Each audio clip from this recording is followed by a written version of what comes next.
I guarantee you, anytime a product can be passed off as something more expensive, it will be. Prices are very dynamic. They move up and down every single day. An orange that's grown conventionally and an orange that's grown organically, I think they're going to have the same vitamins in them. Organic food is not healthier or safer for you. Fraud happens more with more expensive foods. Cheaper oil is added to the more expensive oil, and the label still reads 100% extra virgin olive oil.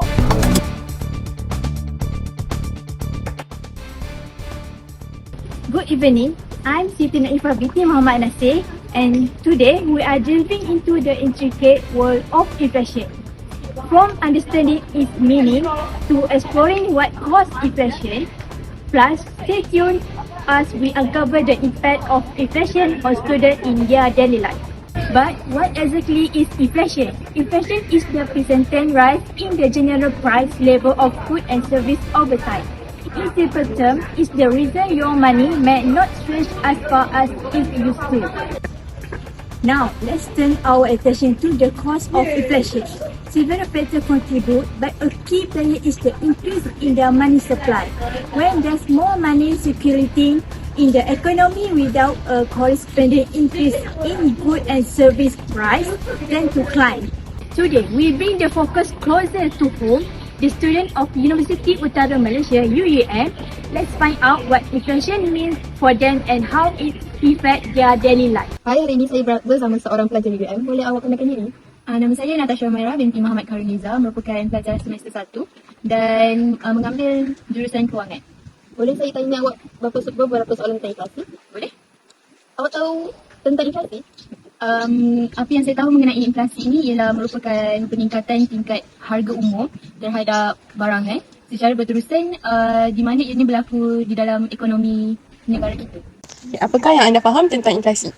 Apa yang saya faham tentang inflasi? Inflasi adalah kenaikan harga barangan dan perkhidmatan dari semasa ke semasa. Hai, nama saya Auni. Hari ini kita bersama dengan salah seorang pelajar UUM. Nama apa? Nama saya Fatini. Okey, bagi Fatini, apakah maksud inflasi? Bagi pendapat saya, inflasi ini di mana keadaan harga naik yang memberi efek kepada perbelanjaan seharian saya. Sebagai seorang pelajar, adakah inflasi ini memberi kesan kepada awak? Semestinya ianya memberi kesan kepada saya sebagai seorang pelajar.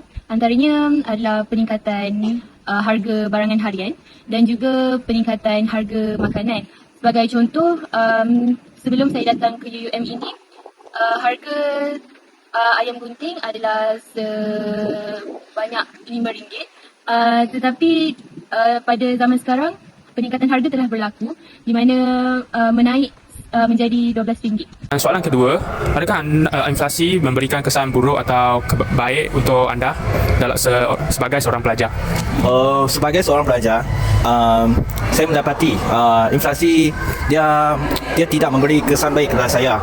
Malahan dia memberi kesan buruk kepada saya.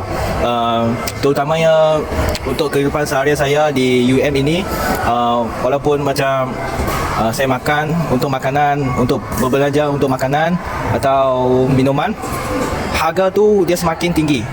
Inflasi ini akan menyebabkan harga tu semakin tinggi. Okey, soalan kedua saya, apakah kesan inflasi terhadap Fatini sebagai seorang pelajar? Apabila inflasi berlaku ini memberi kesan kepada perbelanjaan harian saya. Contohnya macam sebelum ni saya berbelanja dalam RM10 sehari. Tapi lepas berlaku inflasi, saya berbelanja dalam RM15 ke RM20. Sebagai seorang pelajar di UM, apakah yang awak lakukan dan buat untuk mengatasi masalah ini? Sebagai seorang pelajar, saya terpaksa membahagikan perbelanjaan saya kepada harian. Sebagai contoh, saya hanya membelanjakan RM10 sehari untuk makanan dan beberapa ringgit untuk perkara-perkara lain. Bagaimanakah anda mengatasi kesan inflasi? Saya akan menyediakan bajet harian saya dengan menjimatkan wang perbelanjaan saya untuk membeli barang keperluan yang betul-betul diperlukan sahaja.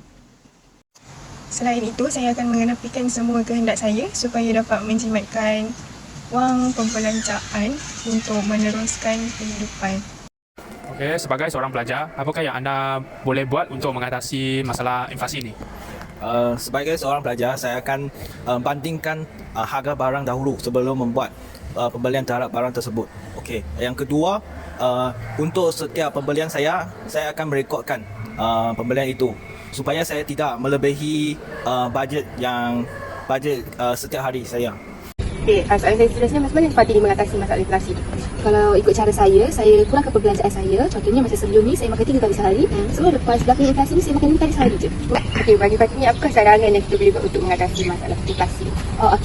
Untuk pelajar yang dapat beasiswa, kita boleh gunakan duit beasiswa tu, half tu kita guna untuk perbelanjaan harian dan half lagi tu kita bolehlah simpan untuk kegunaan masa depan. Kalau untuk pelajar yang tak dapat beasiswa, bolehlah kerja part time dekat kafe, dekat vendor-vendor yang ada dekat universiti. So kita boleh kurangkan beban mak ayah. Okey, sekian. Terima kasih. Hello, my name is Mohana. With the interview, we know that inflation makes students' life more difficult. For students, as you know that the effect of inflation can lead to budget challenging, and budget challenging can lead to stress. There are ways to balancing our budget, for example, doing part-time jobs that can cover their expenses. That's all from me, thank you.